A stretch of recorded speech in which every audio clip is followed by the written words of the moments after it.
my name is Lizzie and welcome back to my channel. I know I said I wasn't going to probably do one of these until December, but some of my pre-orders came in, and then my husband ordered some things for me that I didn't know he was going to. So with that, let's get on to the haul. I like the Pumpkin Spice Cafe series, and my husband decided that he was going to get the coloring book for me. So he got that, and I wasn't really expecting that at all, but that's not the only thing he got me. Got me two books by Kristen David. One is Murdered, She Barked.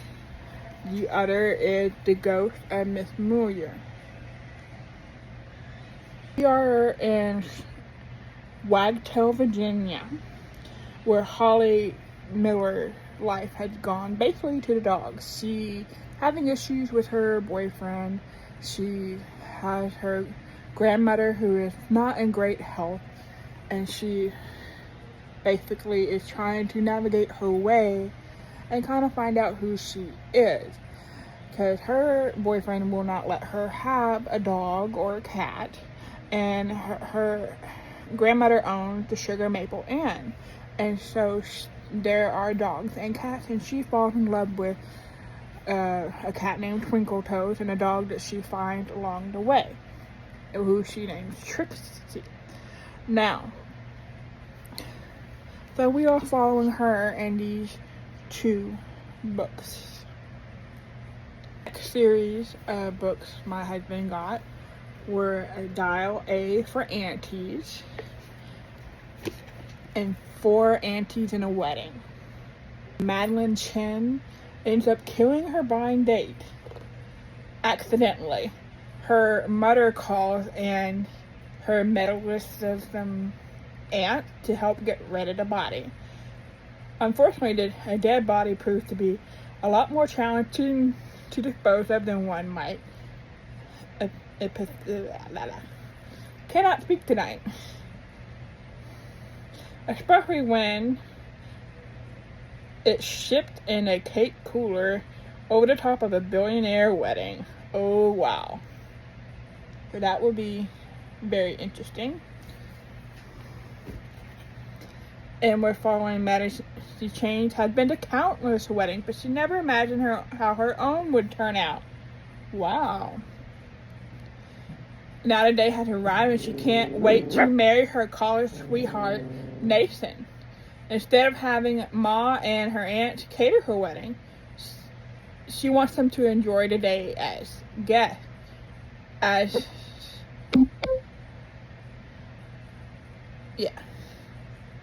So,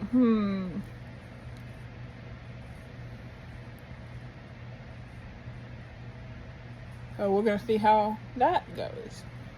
Have a Haunted Haven Mystery, Be My Ghost, and High Spirits by Carol J. Perry. And I noticed, well, there's a routine with all of these. They're cozy mysteries, so my husband knows me very well. But like I said, so Mari's career has a sportswear buyer hits a snag just before Halloween, and when the department store declares bankruptcy. Meanwhile, Finn has lost his guide dog. Ooh. After flunking a test for being too friendly and distracted. Sadly, only one of them can earn unemployment, so Maureen is facing a winter of discontent in Boston when she realizes she can't afford her apartment. Salvation comes when she receives a mysterious inheritance at Haven, Florida, a quaint scenic town on the Gulf of Mexico hidden with theme park. Mari believes it's a good place to make a fresh start, new business adventure, but she gets more than she bargained for when she finds a dead body on the property and meets the end's everlasting tenant. Ooh. Yeah. And this morning, Christmas lights and palm trees, Santa hat on a pink flamingo. Oh gosh, I don't know if I could deal with the flamingos. are far from the snowy land Kate, Maureen, and her golden retriever Finn are used to, but Maureen's determined to make the holidays to remember, which it means finding her way to be promoted to the Haven House shoestrings. Unfortunately, Haven's vintage movie theater and the Playmount has come up with a great 12 Days of Christmas idea, and featuring the impressive classic Christmas movie Everything, shown by the one-time movie actor Declan Moore. So there's a murder victim found in the theater. Woo, okay. So far I'm liking these picks. Has been good. Some books up by Ali Alexander, The Body in the Bookstore. So Anne Murray is thrilled to win a mystery-themed books festival. She sets up a revived dwindling fortune. So basically the bookstore is not doing very well and they're trying to get some money. Determined to ensure the festival's success, she gave a small town and saved the small town from Redwood Grove's killer. She began piecing clues together to help her friend. But as the list of suspects is growing longer, a local boutique owner and an ex-boyfriend, Anne, draws deeper into the case. So, Murder at the Movies.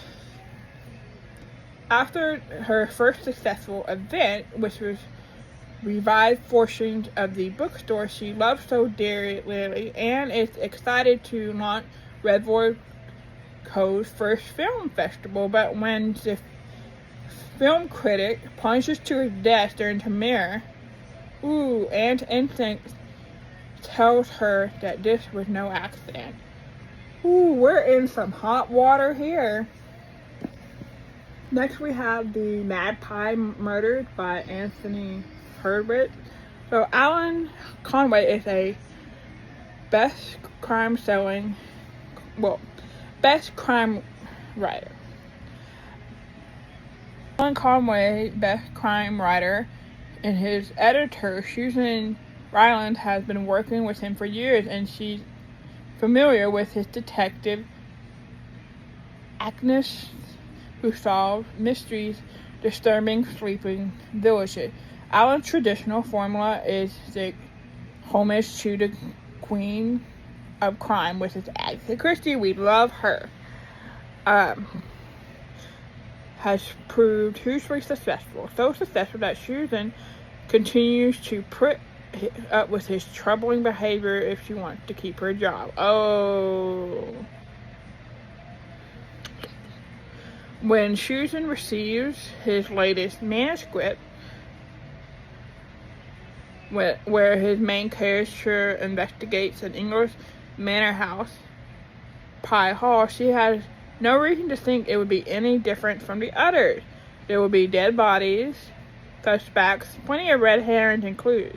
But the more Susan reads, the more she realizes there's another story was hidden in the pages of the manuscript.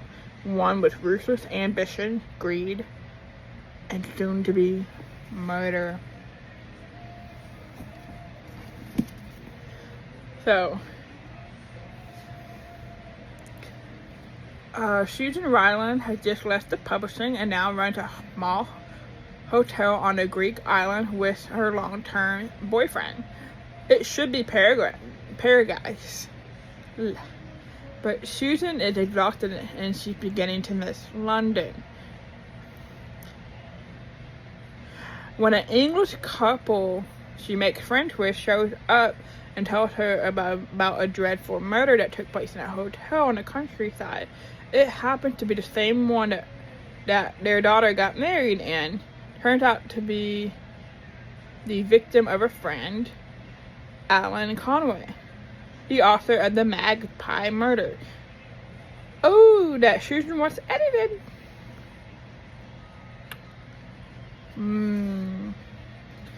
I think this is going to be interesting.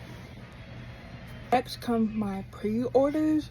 I wanted the Rushford Family Plot by Claudia Gray. Now this is a Jonathan Darcy and Juliet Tilly murder mystery. So Mr. and Miss Darcy do not approve of Jonathan's liking Juliet, which I find ironic. But so they send him to London to visit these friends of theirs and hope that he'll get his mind off of Juliet. But while there is a murder and a illegitimate heir that is discovered. So this is about Second Chance. So it's Second Chance Convenience Store by Kim Yo Yeon. I'm probably saying that really wrong. So I know I'm gonna say this wrong. Dakota can't remember his past, and he comes across this little convenience store, and he was given a second chance in life. And that's about all I know about this. I don't know much else. It is a translated work. My husband decided that he was gonna take me to the bookstore, and well, I got 4 books there. So it was Barnes & Noble. This is Julie Can is Dead. This is about twins. One's a social influencer, one is not, and the social influencer ends up dead, and the twin decides to take over her life. But I'm just really do not know how this is gonna go, because how can you do this knowing that your sister passed away because of some unknown reason with her life? How do you know that you're not safe? And that, I guess that would be considered fraud as well. But yeah, I was hoping I would end up with this eventually. I did not know. And when I got to the bookstore, it said, well, online it said there was none. So my husband actually ordered this one. So technically I did not get this at Barnes & Noble. So this is Vera Wong, Guide to Snooping on a Dead Man. And after the last one, where her man is discovered in a tea shop with dead, and it just opened a whole much more variety for Verna, because she was the tea shop was at a dead end until this happened. So she set up her son with the officer from the previous book, and then they are now going to solve yet another mystery when a body is fished out of the water and no one knows who he is or where he came from. So this will be very interesting to read. Crawl by Matt Denman. I have been seeing this everywhere, and I finally decided to pick this up. Apparently the cat talks, and forgive me, my dog Wolfie is trying to get in the shot with us. So we're at the end of the world apparently. So I'm gonna read the inscription. You know what's worse than breaking up with your girlfriend? Being stuck with her cat.